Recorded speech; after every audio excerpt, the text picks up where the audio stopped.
Nacional de Desarrollo. Es la construcción de una visión común de los paraguayos a largo plazo. La promueve el presidente Horacio Cartes a través de un diálogo participativo. Más de 2.000 líderes de la sociedad civil se reunieron durante 14 meses en todo el territorio nacional y en diciembre del 2014 se aprueba el Plan Nacional de Desarrollo, una visión del Paraguay al 2030, con 3 ejes y más de 70 medidas específicas que hoy están alineadas con el 80% del presupuesto. Podemos medir año a año, mes a mes, en cómo gastamos el presupuesto y en qué impacta en ese Plan Nacional de Desarrollo. Entonces, si nosotros tenemos que definir qué es lo que nosotros hemos hecho en estos casi 4 años de gobierno, es construir sobre políticas públicas a largo plazo, que es lo que Paraguay lastimosamente nunca pudo construir.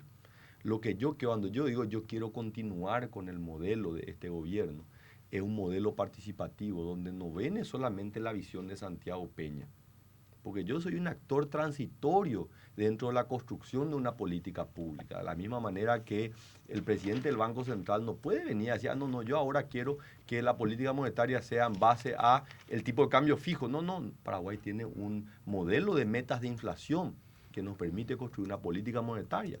La política fiscal tiene que tener una visión de largo plazo que promueva la inversión, la competitividad, el desarrollo equitativo de una sociedad cada vez más justa. Entonces, el modelo que nosotros queremos hacer es un modelo de políticas públicas a largo plazo, con muchos costos de corto plazo, medidas muchas veces que no son populares, costosas en el corto plazo, pero sabemos que tiene un impacto en la construcción de una sociedad más justa a mediano y largo Ejemplos plazo. concretos. Ejemplos concretos, el programa de becas Carlos Antonio López. Ninguno o muy pocos de los que hoy están beneficiándose y estudiando en una de las mejores 200 universidades del mundo no van a votar ni en diciembre del 2017 ni en abril del 2018, pero van a ser las personas que van a influir en la próxima generación, van a venir a insertarse en el mercado laboral, en las universidades, en las escuelas para venir a formar y van a influir en una próxima generación, no en la próxima elección. Cuando yo invierto en una obra que genera un enorme malestar cuando tengo que romper una calle, pero que le va a permitir a la próxima generación poder tener un mejor desempeño, una mejor calidad de vida. Esas son políticas públicas que nos permiten generar un impacto. Cuando cortamos el gasto corriente del gobierno, y esto afecta al consumo, principalmente el sector urbano, eso tiene un costo, un malestar. Todos los negocios dicen, ahora tengo un segmento del sector público que consume menos. La pregunta es qué estamos haciendo con esa plata. Esa plata la estamos invirtiendo y tiene un efecto multiplicador diferente que él no le siente hoy en el bolsillo, pero genera condiciones de un crecimiento mucho más sostenible. Entonces, esas políticas, muchas veces políticamente o de política partidaria, no son rentables, pero son lo que este país necesita. Y eso es lo que yo quiero hacer, eso es lo que nosotros venimos haciendo dentro del gobierno de Horacio Cartes y tenemos que continuar. La visión no puede ser la visión de una persona, tiene que ser la visión del conjunto de la sociedad, porque la sociedad llega a alinearse en esos 3 ejes: reducción de la pobreza, crecimiento económico inclusivo y la inserción de Paraguay en el mundo. Justamente ese, el punto, tenés los datos de pobreza vos. Es que justamente hoy, y un gran debate que teníamos es, Paraguay siempre se caracteriza por su soja, por su exportación de soja, de carne, su macroeconomía estable, país en crecimiento, pero no se mueve un ápice el combate, los pobres se mantienen igual y tuvimos una reducción muy Y acá hay una importante. publicación, ya el otro Sí, día, y estuvimos hablando de este tema cuando se habló del desempleo que aumentó sí. de acuerdo a los últimos datos. Y también ya veníamos hablando nosotros de una posibilidad que hoy dicen que se confirma, y quién mejor que Santiago Peña para decirnos. La pobreza total creció en el 2016 y el Poder Ejecutivo oculta el resultado. Esto incluso se publica hoy.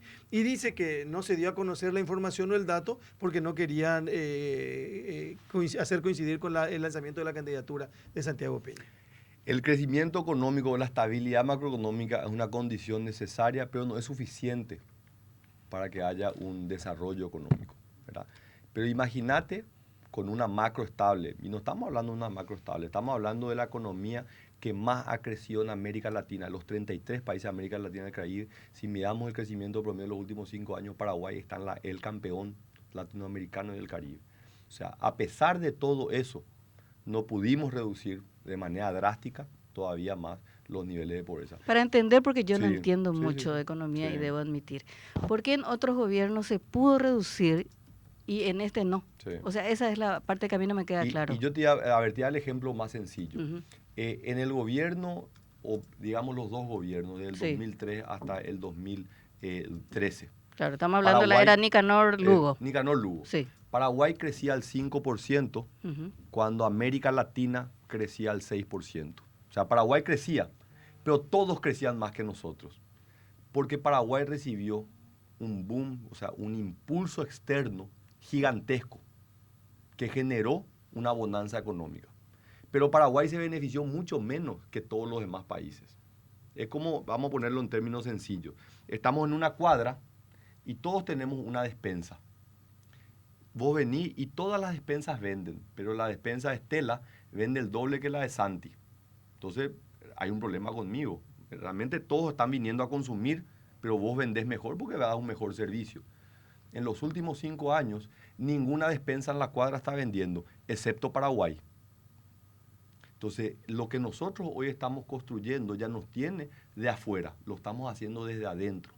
Entonces, pero estamos siendo afectados por lo que está pasando alrededor nuestro. Brasil no es que está pasando mal. Brasil está viviendo su peor crisis económica en la historia del Brasil. Es la quinta o la sexta economía más grande del mundo. El impacto que está teniendo, y a pesar de eso, nosotros seguimos creciendo. Entonces, claramente ha tenido un impacto. Nos gustaría bajar más la pobreza, pero por supuesto que sí. Pero bajar de 18 al 10 fue un esfuerzo enorme. Bajar del 10 para abajo es mucho más difícil. Entonces, yo creo que la publicación de los datos, y esto yo creo que la persona indicada es el ministro de Planificación, José Molina, se ha venido actualizando el mecanismo de medición y Paraguay, de hecho, es uno de los pocos países que publica estadísticas de pobreza anuales. Muy pocos países publican todos los años estadísticas de pobreza. Justamente por eso, porque podés por un factor totalmente exógeno de repente te sube, ¿verdad? La pobreza se calcula en base a una canasta.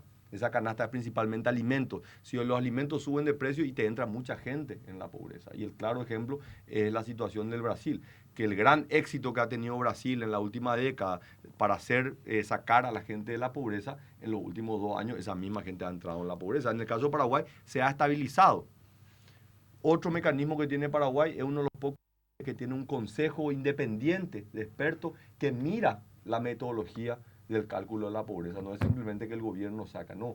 Tiene compuesto un grupo tanto de organismos internacionales como locales que revisan las estadísticas antes que se publiquen y emiten una opinión y dicen sí. Entonces, Paraguay realmente está en materia de estadística de pobreza, yo diría que los países que tienen mayor transparencia. Así que, ¿por qué no se publicaron todavía? Y bueno, hay que ver, yo sé que tienen ellos una fecha, ¿verdad? Que cada año es la que publican. Lo hemos hecho con los datos de empleo, ¿verdad? Que son estas encuestas trimestrales. Los números nos salieron muy favorables, pero los números son lo que son. Hay que publicarlos, ¿verdad? Hay que explicar. Esta es una muestra parcial, ¿verdad? Solamente afecta al área urbana, no al resto, o sea, al área metropolitana, perdón.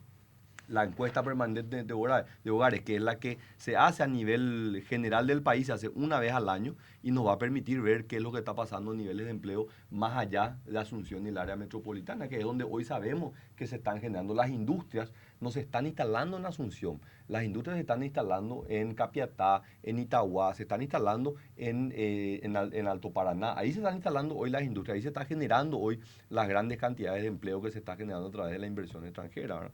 Entonces, creo que nos desviamos de tu pregunta, Estela. ¿Por qué no derrama, verdad? Claro. Y yo te digo ¿Por qué eso, en ¿verdad? otros gobiernos se pudo bajar la pobreza y en este no? Y tiene mejores números macroeconómicos. Esa es la relación que no entiendo. Y la relación es porque el contexto externo es muy favorable. Pero no tiene que ver con políticas públicas. No, al revés, Estela. Vos tenés que ver que a pesar de ese entorno, los niveles de pobreza no han subido. Andá, mira cómo está el desempleo en Brasil, en Argentina. No, yo hablo de Paraguay Entonces, nomás. No, yo sé, pero no puedes mirar. O sea, nosotros no somos una isla, a pesar de que Augusto Roa está abajo. Yo te digo, en la discusión en la calle, y a quien vos tenés que convencer, pero ministro. Por supuesto, o sea, a esa gente en candidato. la calle hay que decirle que Claro, hoy está pagando entonces, el combustible, entonces que se tenemos dice, más barato que hay en toda la Paraguay región. crece, Paraguay exporta, las divisas.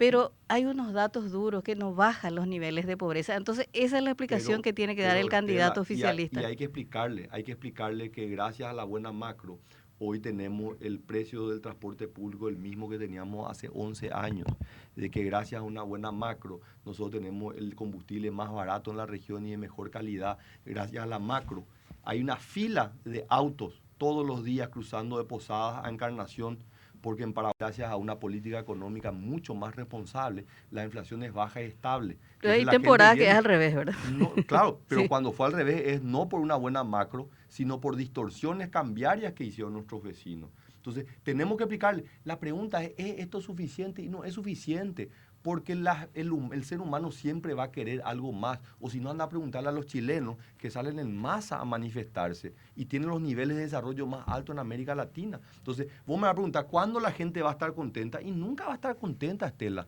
Porque cuando sale de la pobreza y entra en la clase media, demanda otro tipo de cosas. Y cuando esté en la clase media va a querer más cosas. Es la realidad, es la condición humana. Entonces, no vamos a estar nunca satisfechos. Esa es la realidad.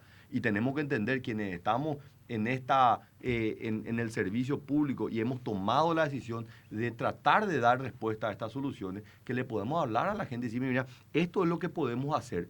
Pero Paraguay no va a pasar de ser un país de ingresos medios, que es hoy de $5.000 per cápita, a ser un país de $15.000 per cápita en 5 años. Va a ser parte de un proceso y la construcción de políticas públicas a largo plazo que le va a permitir a aquel niño que sale de una familia de origen humilde tener las mismas oportunidades de aquel que nace en una familia de clase media.